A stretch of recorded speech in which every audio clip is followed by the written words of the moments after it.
of tourism. Chief of tourism. Chief of tourism. Okay. Insrasrehin. Visit and see. Insrasrehin. Yes. Oh, okay. Yes. That's my title. That's my Okay. actual title. So what do you actually do? What is a position that is given you? Yes. What is entitlement in way? Yes, please.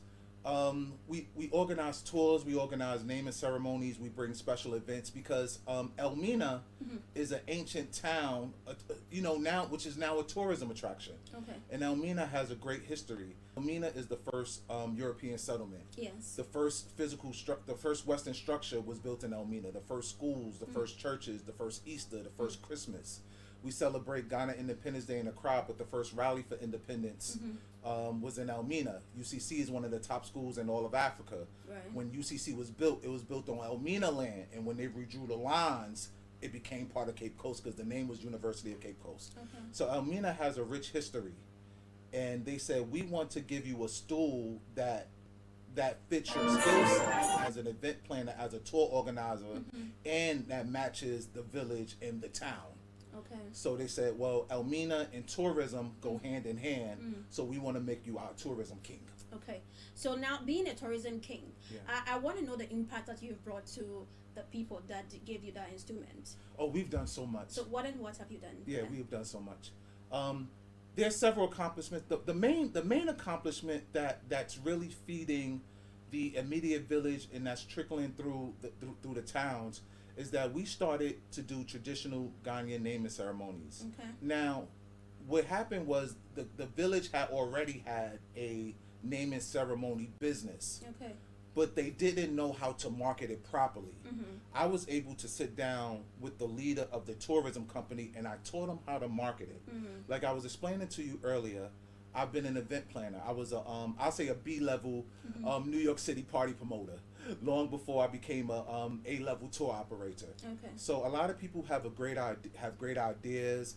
They have they may have the machinery, they may have the drive, the ambition, but they don't know how to put it together. They may not know how to brand themselves properly. They may not know how to market themselves properly. Okay. A lot of members of the diaspora, some of our complaints about living in Ghana is that sometimes people only value if you put money directly in your hand. So if I don't take money out my pocket and put it directly in your hand, They don't value you. they don't value it. Okay. But if I teach you how to do a skill, you can learn the skill and it could bless your life, but it's still forever. like, You're right. It's yeah, still with you forever. we see that as a blessing, but sometimes Ghanaians don't see that as They a want blessing. to see They physical want money. tangible, Right. we call it non-liquid asset. If you Okay. pay for a consultation, Uh-huh. and that consultation teaches you how to get rich, that consultation has something to do with your success. Right.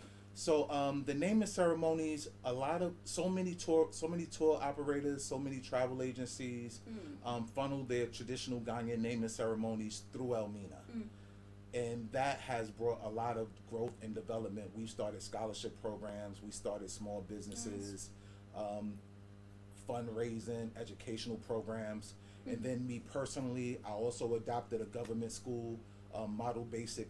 Everybody say, why don't you build your own school? I can't afford to build my own school. Oh. Those schools cost about, a few $100,000 to build and about But are tens you of not thousands getting any dollars. support from anywhere? Because what you have, it looks like it's something that Ghanaians will profit from it. Yeah. You get it. So are you not getting any help from anywhere? Well, the issue with that is you do get help, Okay. but help doesn't last forever. I'm talking about government or something. From the government? Yeah. No, not you know anybody? You know anybody? I'm asking you. Not as of yet. Not as of yet. But have you tried reaching out to any of these ministries? I have not tried reaching out to any of the ministries. No. Okay. Yeah. That's something I can definitely look into.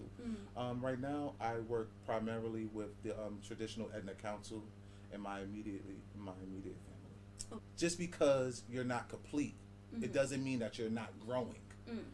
And I really feel like a lot of projects are abandoned a little too quickly because of the challenges.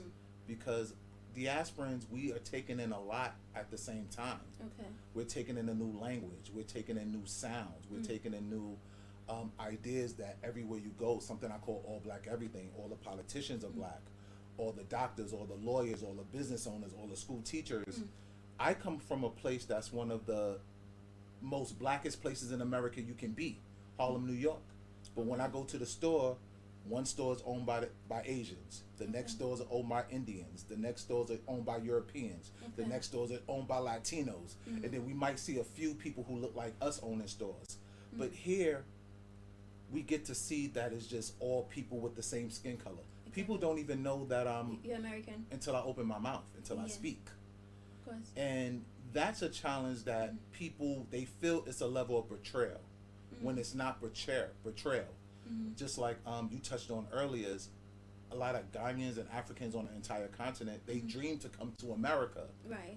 So when they meet an American, you're almost like a celebrity or you almost like an answered prayer.